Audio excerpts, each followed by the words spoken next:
Back पे देख रहे हैं, ये है दरियाए नील। तो इस वक्त जो है हम रेस्टोरेंट में आए हैं जिसका नाम है मौलाना। My name is Badawi. Dankeschön.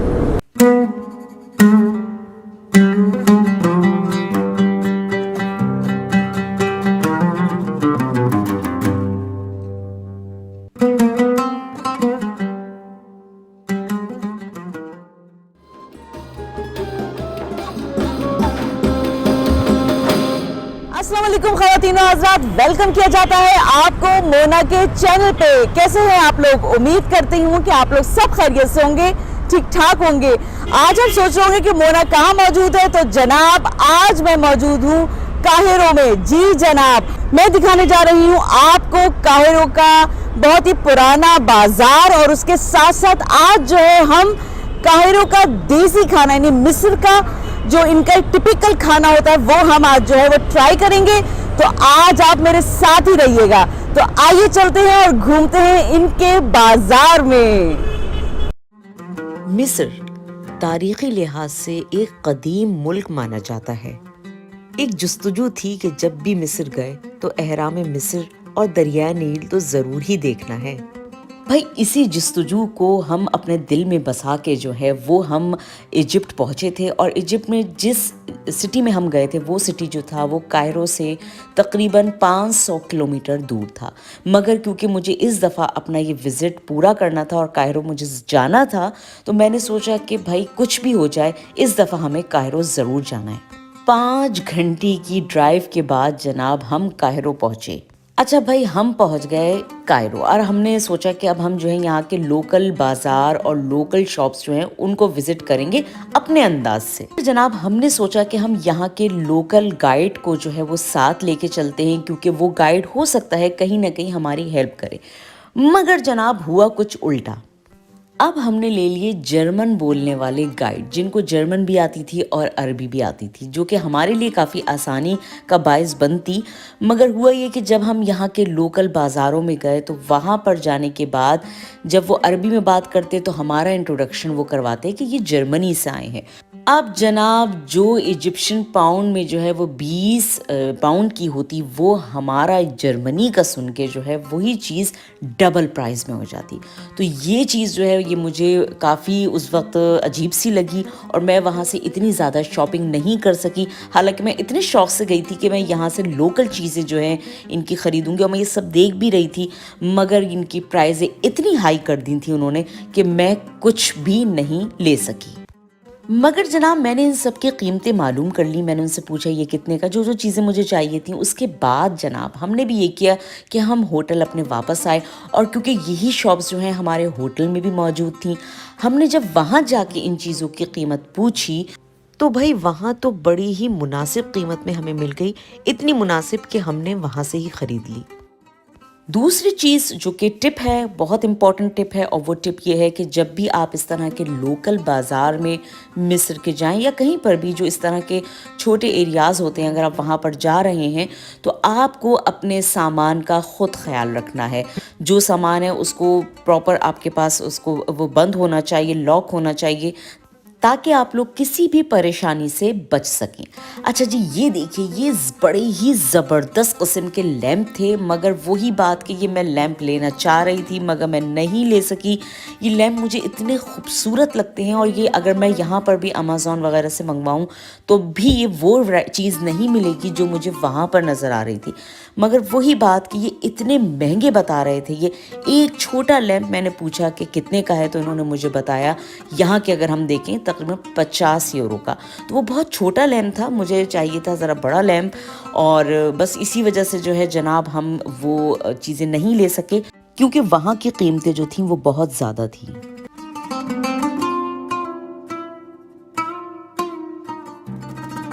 दूसरा, इस बाज़ार की एक तारीख़ ये भी थी कि ये तकरीबन 1200 साल पुराना बाज़ार था। तो इस वजह से मुझे ज़्यादा इंटरेस्ट हो रहा था कि मैं जो है इस बाज़ार को देखूं। अच्छा जी, हमारे गाइड को तो पता था कि मैं व्लॉगर हूँ, ठीक है? तो उन्होंने पहले तो मैंने उनसे कहा कि आप जो है मुझे भई दरियाए नील दिखा दें। सबसे पहले तो उन्होंने हमें दरियाए नील दिखाया और उसके साथ-साथ जो है फिर वो 1-2 चीज़ें उन्होंने एक्स्ट्रा वो हमें लेके गए हैं, तो वो आप व्लॉग में देखिएगा।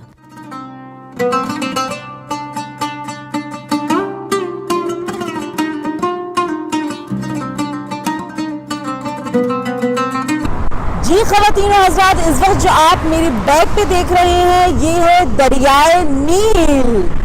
दरियाए नील की तारीख, ओ माय गॉड, मैं तकरीबन आप यकीन जाने 10 मिनट तक यहाँ पर बड़े सुकून से खड़ी रही हूँ और दरियाए नील को देखती रही हूँ कि आज मुझे मौका मिल गया कि मैं दरियाए नील देख सकूँ। अच्छा जनाब, वहीं करीब ही जो है ये मूंगफलियों का और बीजों का जो है वो एक ठेला लगा हुआ था और हमने कहा कि इसकी भी थोड़ी सी व्लॉग श्लॉग बना लें। और भाई साहब से हमने कहा कि भाई सामने कैमरा लगा हुआ है, आप हाथ हिला दीजिए। तो पहले तो उनको कुछ समझ में नहीं आया, फिर समझ में आ गया तो उन्होंने जनाब हाथ हिला दिया। उसके बाद जो है गाइड भाई जो है वो हमें परफ्यूम की एक शॉप पे लिया है और वहाँ पर हमने जो है perfumes.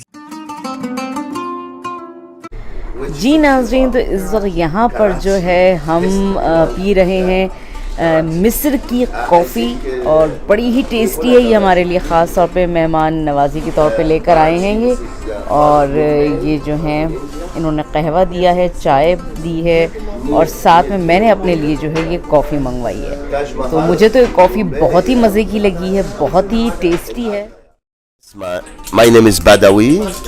Actually, we are Bedouin family here in Egypt, and we are the oldest Bedouin family specialist for flowers extracts and aromatherapy. Here we are in our exhibition for our factory. I give you just small idea about our business.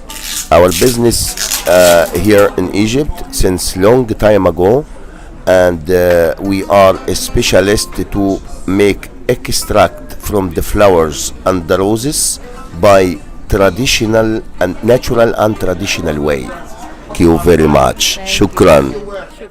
जी नाज़रीन, तो अभी हमने जो है इनके यहाँ से ये परफ्यूम लिया है। नॉर्मली इन्होंने जो है वो हमें बताया था कि ये 50 यूरो का है, मगर क्योंकि इनको पता लगा कि मैं यूट्यूबर हूँ तो इन्होंने जो है मेरे लिए इसको डिस्काउंट करके 20 यूरो का दिया है। ठीक है जी, तो अब ये नहीं पता लग रहा कि कितना जो है हमें प्रॉफिट मिला है कितना नहीं मिला है, मगर ये है कि इन्होंने अपना एक छोटा सा इंटरव्यू भी दिया है, मज़ेदार कॉफ़ी भी पी है।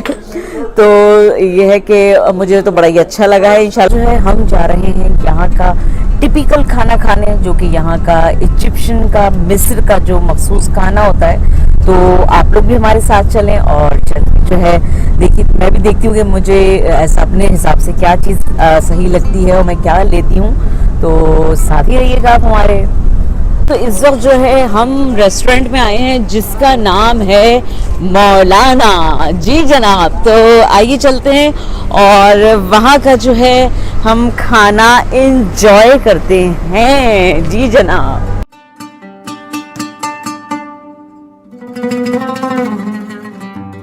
ये देखिए, यहाँ पर ये है पिरामिड और उसी के साथ जो है हमारा ये रेस्टोरेंट है जिसमें हम जो हैं वो इस वक्त खाना खाएंगे।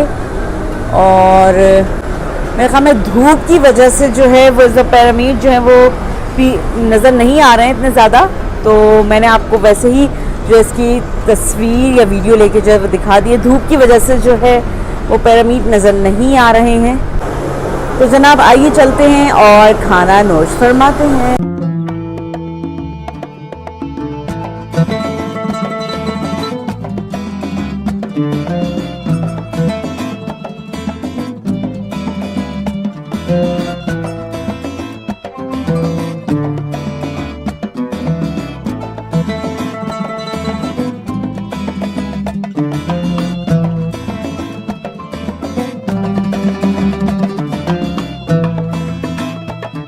हमारे गाइड हमें एक बड़ी ही इंटरेस्टिंग शॉप पे लेकर आए और ये इंटरेस्टिंग शॉप इस तरह थी कि इसमें हमें ये बताया जा रहा था कि फ़िरौन के ज़माने में किस तरह जो है पेपर बनाया जाता था और उस पर जो है पेंटिंग या कुछ लिखाई वगैरह की जाती थी।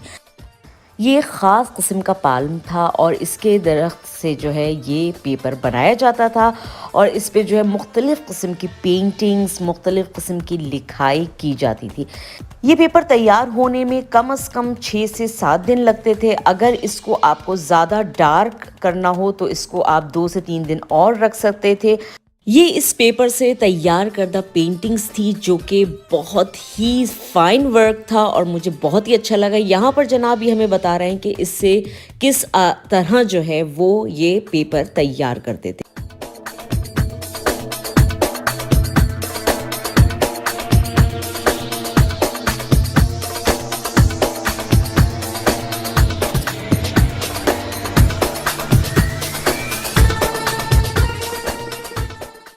ये जो दरख्त था इसकी जो छाल थी वो इतनी ज़्यादा मज़बूत थी कि आप इसको जितना भी खींच लें, जितना इसको तोड़ने की कोशिश करें, इसको फाड़ने की कोशिश करें, ये ख़राब नहीं होती थी। तो इसको ये देखें, इन्होंने हमें दिखाया ख़ास तौर पे कि आप इसको जितना खींच सकते हैं आप खींचें, मगर ये जो है जनाब नहीं टूटेगी। उसके बाद ये कुछ इस तरह इसको प्रेस करके और इसको पानी में तकरीबन 4 दिन के लिए रख दिया करते थे। अगर इसको ज़्यादा डार्क कलर देना होता था तो ये जो है ये 8 से 9 दिन इसको पानी में रखा जाता था। अब देखिए इन्होंने जब इसको थोड़ा सा प्रेस किया तो ये किस तरह का लचकदार सा एक फॉर्म में आ गया है।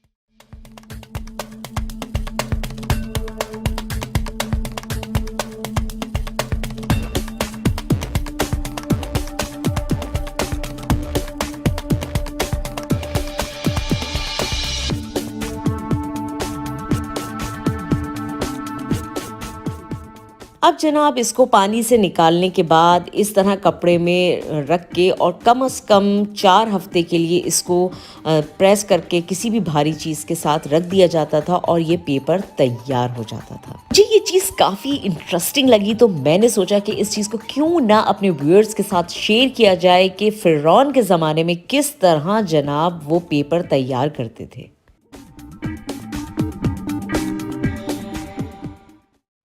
जी व्यूअर्स, तो उम्मीद करती हूँ कि ये ब्लॉग आपको पसंद आई होगी। पसंद आई है तो आपने क्या करना है, लाइक करना है।